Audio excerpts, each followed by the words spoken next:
আসসালামু আলাইকুম প্রিয় দশম শ্রেণীর শিক্ষার্থীবৃন্দ, বনশ্রী ন্যাশনাল আইডিয়াল স্কুল কর্তৃক আয়োজিত BNIS হোম স্কুলের পক্ষ থেকে তোমাদের স্বাগত জানাচ্ছি। আমি আবুল কালাম আজাদ। প্রিয় শিক্ষার্থীবৃন্দ, আমাদের আজকের ক্লাস নাম্বার 2।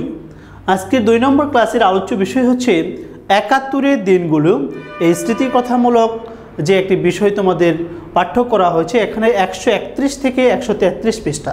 প্রিয় শিক্ষার্থীরা, ইতোপূর্বে এই স্মৃতিকথা নিয়ে একটি ক্লাস হয়ে গিয়েছে, সেই ক্লাসে তোমরা পূর্ববর্তী অংশটুকু দেখে নেবে। আর আজকে আমরা 131 থেকে 133 পৃষ্ঠা পর্যন্ত পড়ব। প্রিয় শিক্ষার্থীরা, এটা মূলত 71-এর দিনগুলো জাহানারা ইমামের একটি ডায়েরি, স্মৃতিকথামূলক ডায়েরি। সেই ডায়েরির একটু অংশ কিন্তু এখানে সন্নিবেশন করা হয়েছে। প্রিয় শিক্ষার্থীরা, এখানে সর্বমোট 8 দিনের কথা বর্ণিত হয়েছে। তার মধ্যে আমরা আজকে 4 দিনের কথা বলবো। আমাদের আজকের পাঠ শুরু হবে 131 পৃষ্ঠা, ওই যে মুক্তি ফৌজের গেরিলা। ঠিক এই ঘটনাটা হচ্ছে 25শে মে মঙ্গলবার, অর্থাৎ ঢাকা শহর যখন গেরিলারা আক্রমণ করেছিল, সেই গেরিলা আক্রমণটি কেমন হয়েছিল এটা দেখে লেখিকার মনের মধ্যে কেমন সৃষ্টি হয়েছিল। লেখিকা মনের মধ্যে একটি আশার সঞ্চার হয়েছিল যে বাংলাদেশ হয়তো স্বাধীন হয়ে যাবে। তারপরে আমরা দেখতে পাই যে 5 সেপ্টেম্বর রবিবার 1971, এখানে জাহানারা ইমামের বড় ছেলে রুমিকে যখন পাকিস্তানিরা আটক করে নিয়ে যায়, তাকে এখন কিভাবে মুক্তি করে নিয়ে আসবে, এখানে একটা উপায়ান্তর খুঁজে বের করা হয়।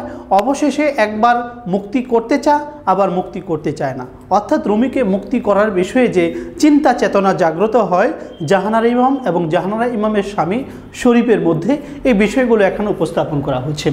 তারপর আমরা দেখতে পাবো 11ই অক্টোবর সোমবার 1971, এখানে চিরচেনা মানুষগুলো স্মৃতি উন্মোচন হয়েছে। যে এখানে মতিউর রহমানের স্ত্রী এবং ফজলে রাব্বি, অর্থাৎ শরীফের বন্ধুর বাতিজা ফজলে রাব্বি, তারপর হচ্ছে মতিউর রহমানের স্ত্রী, এই নানাবিধ চিরপরিচিত মানুষদের স্মৃতি উন্মোচন এখানে হয়েছে। সর্বশেষ 16 ডিসেম্বর 1971 বৃহস্পতিবার, যে মাহেন্দ্রক্ষণের জন্য আমাদের অপেক্ষা করতে হয়েছে দীর্ঘ 9 মাস। এই 9 মাসের পরে যে মাহেন্দ্রক্ষণ এসেছিল, সেই দিনটি ছিল বৃহস্পতিবার। অবশ্যই প্রিয় শিক্ষার্থীরা, এই দিনটি মনে রাখবে। 16 ডিসেম্বর আমাদের বিজয় দিবস, সেই দিনটি ছিল বৃহস্পতিবার। এই বৃহস্পতিবারের দিন জাহানারা ইমামরা পারিবারিকভাবে কী করেছিল এখানে কিন্তু বর্ণনা দেওয়া আছে। প্রিয় শিক্ষার্থীরা, আমরা সরাসরি মূল বই থেকে পাঠ বিশ্লেষণ করব। জটপট তোমরা বের করে নাও তোমাদের পাঠ্য বইয়ের 131 পৃষ্ঠা। ওই যে মুক্তি ফৌজের গেরিলা তৎপরতার কথা বলল, ঢাকার 6 জায়গায় গ্রেনেড ফেটেছে। মনে রাখবা যে ঢাকার কয়টি জায়গায় গ্রেনেড ফুটেছিল? 6 জায়গায়। আমরা তো 7-8 দিন আগে এরকম বোমা ফাটার কথা শুনেছিলাম, কিন্তু ঠিক বিশ্বাস করিনি। ব্যাপারটা তাহলে সত্যি। আমার সারা শরীর কাটা দিয়ে উঠল। ব্যাপারটা তাহলে সত্যি সত্যি তাহলে ঢাকার আনাচে কানাচে মুক্তি ফৌজের গেরিলারা প্রতিঘাতের ছোট ছোট স্ফুলিঙ্গ জ্বালাতে শুরু করেছে। এতদিন জানলাম বর্ডার ঘেঁষা অঞ্চলগুলোতে গেরিলা তৎপরতা, এখন তাহলে খোদ ঢাকাতেও। অর্থাৎ জাহানারা ইমাম জানতো যে এতদিন জানতাম শুধু সীমান্তবর্তী এলাকাগুলোতে হয়তো গেরিলারা আক্রমণ করছে, এখন দেখি ঢাকাতেও তারা এসে পড়েছে, ঢাকাতেও তারা গুপ্ত হামলা চালাচ্ছে।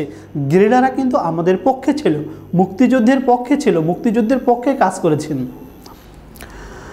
মুক্তি ফৌজ কথাটা এত ভারী যে এই রকম অত্যাচারী সৈন্য দিয়ে ঘেরা অবরুদ্ধ ঢাকা শহরে বসে মুক্তিফৌজ শব্দটা শুনলেও কেমন যেন অবিশ্বাস্য মনে হয়। তোমরা জানো তৎকালীন সময়ে কিন্তু পুরা ঢাকা শহর সেই পাকিস্তানি সৈন্য দ্বারা, পাকিস্তানি শাসকরা এখানে ঘিরে ফেলেছিল। কোনো অবস্থাতেই বাইরে থেকে কোনো লোক যাতে এখানে ঢুকতে না পারে, বিশেষ করে মুক্তিযোদ্ধারা। এর মধ্যে গেরিলারা এসে আক্রমণ করে, এটা সত্যি একটা অবিশ্বাস্য বিষয়। আবার ওই অবিশ্বাসের ভেতর থেকে একটা আশা, একটা ভরসার ভাব ধীরে ধীরে মনের কোণে জেগে উঠতে থাকে, যে তারপরেও ভিতর থেকে একটা শক্তি জাগ্রত হয়, একটি আশার সঞ্চার হয় যে না, পারবে, এদের দ্বারাই সম্ভব যে পাকিস্তানিদের হাত থেকে আমাদের এই পূর্ব বাংলাটাকে রক্ষা করা এবং যে স্বাধীন দেশ হিসেবে নিজেদেরকে আত্মপরিচয় দিতে আমরা নিজেরা যেভাবে স্বাচ্ছন্দ্য অনুভব করব, ঠিক এদের দ্বারাই সম্ভব। 5 সেপ্টেম্বর রবিবার 1971, যেখানে রুমিকে মুক্তি করার যে চিন্তা চেতনা বিষয়গুলো এখানে উপস্থাপন করা হয়েছে, সেটি লেখিকা কি লিখেছেন ডায়েরিতে সেটা আমরা জানব। একটা কঠিন বিষয়ে সিদ্ধান্ত নেবার ব্যাপারে গত 2 দিন থেকে শরীফ আর আমি খুব দ্বিধাদ্বন্দ্বে ভুগছি। শরীফ হচ্ছে লেখিকার স্বামী। রুমিকে কি করে বের করে আনা যায় তা নিয়ে শরীফের বন্ধুবান্ধব নানা রকম চিন্তা ভাবনা করছে। এর মধ্যে বাঁকা আর ফকিরের মত হলো, বাঁকা আর ফকির দুজন মানুষ যে কোনো প্রকারে রুমিকে উদ্ধারের চেষ্টা করতে হবে। বাঁকা আর ফকির মনে করছে শরীফকে দিয়ে রুমির প্রাণ ভিক্ষা চেয়ে একটা মার্সি পিটিশন করিয়ে তদবির করলে রুমি হয়তো ছাড়া পেয়েও যেতে পারে। অর্থাৎ মার্সি পিটিশন মানে হচ্ছে শাস্তি থেকে অব্যাহতি চেয়ে আবেদন। তার মানে সমস্ত দোষগুলো কিন্তু নিজে স্বীকার করে নিতে হবে, যেটা আমি ভুল করেছি, এর পরবর্তীতে নেক্সটে এরকম কোনো ঘটনা ঘটবে না আমার দ্বারা। এরকম যদি একটা অন্যায় জিনিসকে স্বীকার করে নিয়ে যদি মার্সি পিটিশন করা হয়, এটা অবশ্যই রুমি যে একটা দেশপ্রেমিক, একটি যোদ্ধা, তার অপমান হবে না? নিশ্চয়ই অপমান হবে। রুমির সুখে আমি প্রথম চুটে তাই করা হোক বলেছিলাম। জাহানারা ইমাম যেহেতু একজন মা, তার সন্তানের জন্য তার মন আকুল হবে, এটা স্বাভাবিক, তার মনের অঝরে কান্না ঝরবে, এটা স্বাভাবিক। কিন্তু তারপরেও যে সে একজন দেশপ্রেমিক, রুমি ছিল একজন দেশপ্রেমিক, প্রথম দিকে রাজি হয়ে গেছিলো, ঠিক আছে মার্সি পিটিশন করা হোক। কিন্তু শরীফ রাজি হতে পারছে না। যে সামরিক জান্তার বিরুদ্ধে রুমি মুক্তিযুদ্ধে যোগ দিয়েছে, সেই সরকারের কাছে মার্সি পিটিশন করলে রুমি সেটা মোটেও পছন্দ করবে না, এবং রুমি তাহলে আমাদের কোনোদিনও ক্ষমা করতে পারবে না। কেননা এটা রুমির আদর্শের পরিপন্থী কাজ, রুমির আদর্শ এতে করে নষ্ট হবে। এই জন্য বাঁকা ও ফকির অনেকভাবে শরীফকে বুঝিয়েছে ছেলেটার প্রাণটা আগে। রুমির মতো এমন অসাধারণ মেধাবী ছেলের প্রাণ বাঁচলে দেশেরও মঙ্গল। কিন্তু শরীফ তবু মত দিতে পারছে না।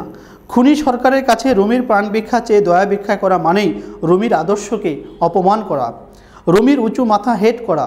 গত দুরাত শরীফ ঘুমোয়নি। আমি একবার বলেছি, তোমার কথাই ঠিক, ওই খুনি সরকারের কাছে মার্সি পিটিশন করা যায় না। আবার খানিক পরে কেঁদে আকুল হয়ে বলেছি, না মার্সি পিটিশন করো। এই যে একটা মায়ের মনের যে দ্বিধা দ্বন্দ্ব, সন্তানের প্রতি যে তার আকুল, আবার অন্যদিকে স্বামীর যখন দৃঢ় মনোবল, স্বামীর দেশপ্রেম বা রুমির আদর্শ দেখে জাহানারা ইমাম মাঝে মাঝে বলেছে না এটা করা ঠিক হবে না, আবার এক পর্যায়ে বলছে না মার্সি পিটিশন করো। এইভাবে দ্বিধাদ্বন্দ্বে কেটেছে 2 দিন 2 রাত। শেষ পর্যন্ত শরীফ সিদ্ধান্ত নিয়েছে না মার্সি পিটিশন সে করবে না। চোখের জলে ভাসতে ভাসতে আমিও শরীফের মতকে সমর্থন জানিয়েছি বা সমর্থন করেছি। রুমিকে অন্যভাবে বের করে আনার যত রকম চেষ্টা আছে সব করা হবে, কিন্তু মার্সি পিটিশন করে নয়। মার্সি পিটিশন একটা অন্যায়। এবার মার্সি পিটিশন করা মানেই তাদের কাছে একেবারে ক্ষমা চাওয়া, তাদের কাছে সমস্ত দোষ স্বীকার করে নিয়ে ক্ষমা চাওয়া, শাস্তি থেকে অব্যাহতি চাওয়া, এটা একটা অন্যায় কাজ। 11 অক্টোবর সোমবার 1971, যেখানে চিরচেনা মানুষগুলোর সাথে স্মৃতি উন্মোচন হবে, সেই বিষয়গুলো কি দেওয়া আছে। শরীফ বলল, সে যে মাসখানেক আগে কাগজে পড়েছিলাম ফ্লাইট লেফটেন্যান্ট মতিউর রহমানের কথা, তার সম্বন্ধে আজ শুনে এলাম। তোমাদের প্রিয় শিক্ষার্থী নিশ্চয়ই মনে আছে কে এই ফ্লাইট লেফটেন্যান্ট মতিউর রহমান? আমাদের 7 জন বীরশ্রেষ্ঠের মধ্যে অন্যতম, যিনি বিমান বাহিনীতে চাকরি করতেছিলেন। তিনি একটি বিমান নিয়ে আসতে গিয়েই কিন্তু সেই বিমানেই কি হয়েছিলেন, এবং বিমানটি ব্রাস্ট হয়ে কিন্তু মারা গিয়েছিলেন। আর সেই জন্যই কিন্তু তাকে বীরশ্রেষ্ঠ বলা হয়। একটি যুদ্ধ বিমান ছিনতাই করার জন্য তিনি যুদ্ধ বিমানটি কোনোরকমভাবে ক্যাপচার করে নিয়ে আসার চেষ্টা করতেছিলেন, ঠিক ওই সময় বিমানটি ব্রাস্ট হয়ে গিয়েছিল। কি শুনে এলে, কোথায় শুনলে? ডাক্তার রাব্বির কাছে। রাব্বি জানো তো, আমাদের সুজার ভাস্তে, ভাস্তে মানে ভাতিজা, শরীফের এক ইঞ্জিনিয়ারিং বন্ধু সুজা সাহেব, তার ভাস্তে ডাক্তার ফজলে রাব্বি।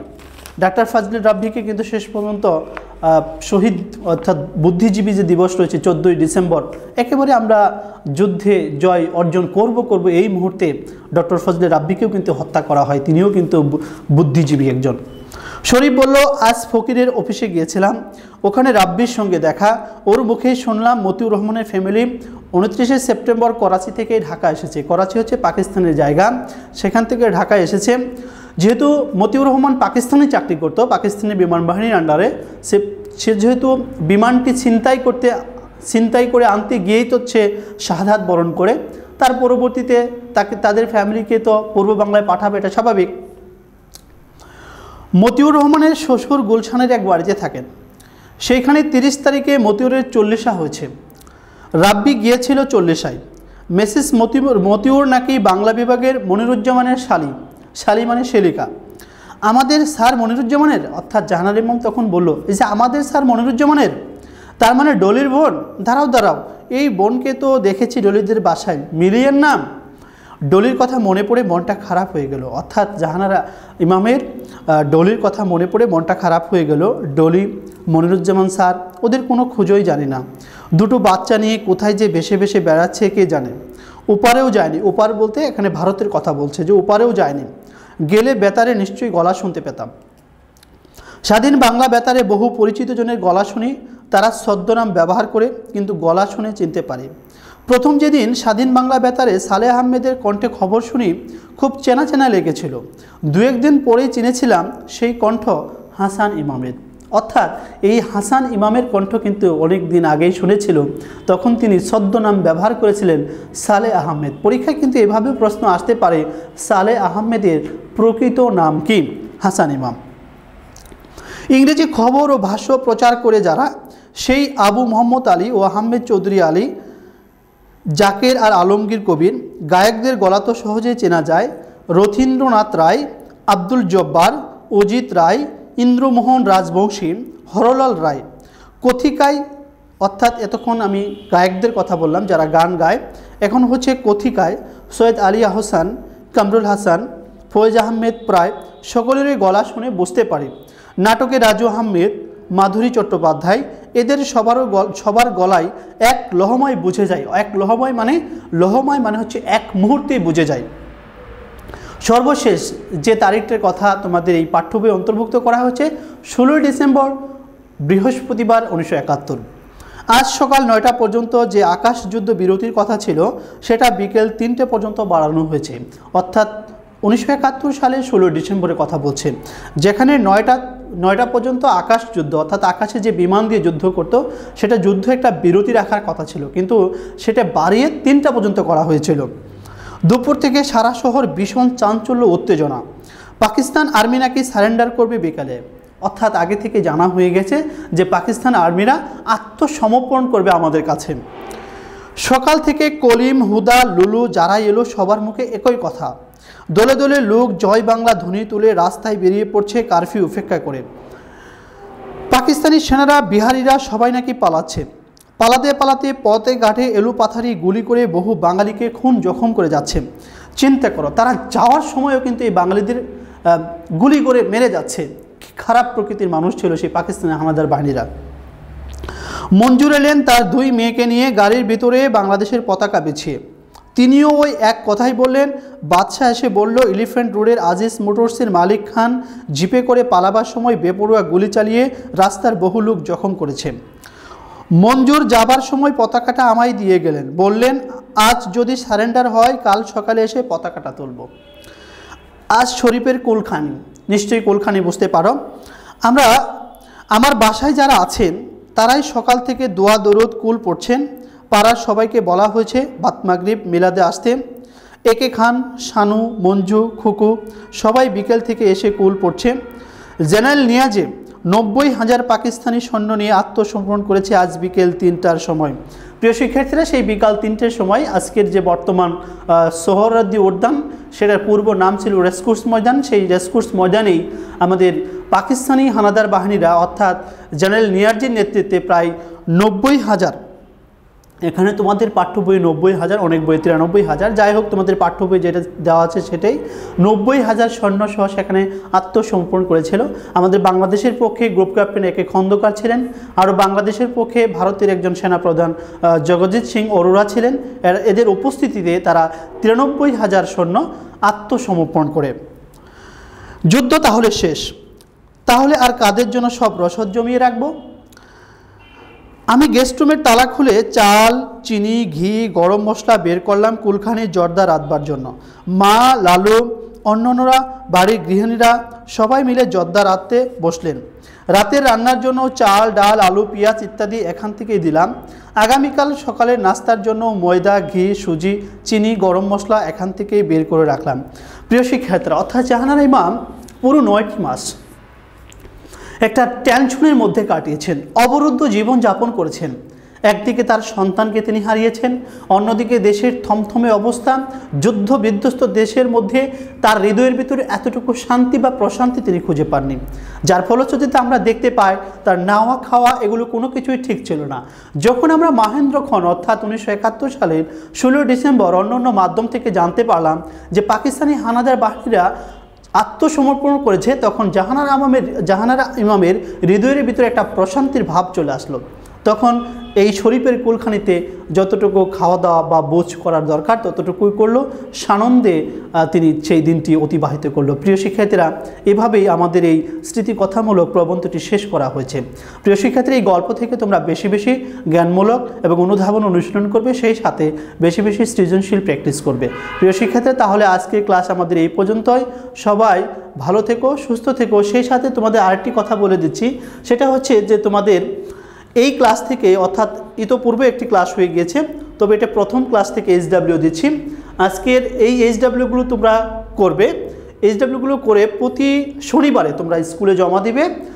তোমরা হয়তো অনেকেই মনে করতে পারো, স্যার গত বছর অর্থাৎ আমরা যে গত ইয়েতে ক্লাস নিয়েছিলাম তোমরা যখন ক্লাস 8-এ ছিলে, তোমাদের রবিবারে জমা দেওয়ার ডেট ছিল, এটা চেঞ্জ করা হয়েছে, এখন শনিবারে জমা দেবে।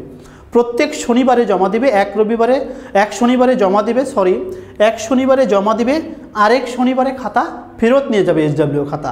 আর এইচডাব্লিউ করাটা খুবই গুরুত্বপূর্ণ। এইচডাব্লিউর মধ্যে তোমাদের নম্বর প্রদান করা হয়েছে, এটা অতীব গুরুত্বের সহিত করবে। আজকের ক্লাসটি এইচডাব্লিউ হচ্ছে 10টি জ্ঞানমূলক প্রশ্নের উত্তর এইচডাব্লিউ। প্রিয় শিক্ষার্থীরা, জাহানারা ইমামের 71 দিনগুলো এই যে তোমাদের যতটুকু পড়ানো অংশ থেকেই তোমরা 10টি জ্ঞানমূলক প্রশ্নের উত্তর এইচডাব্লিউ করবে। এইচডাব্লিউ করে নির্দিষ্ট সময়ে অবশ্যই স্কুলে এসে জমা দিয়ে যাবে। প্রিয় শিক্ষার্থীরা, তাহলে আজকের ক্লাস এই পর্যন্তই। সবাই ভালো থেকো, সুস্থ থেকো, সেই প্রত্যাশায় বিদায় নিচ্ছি। আল্লাহ হাফেজ।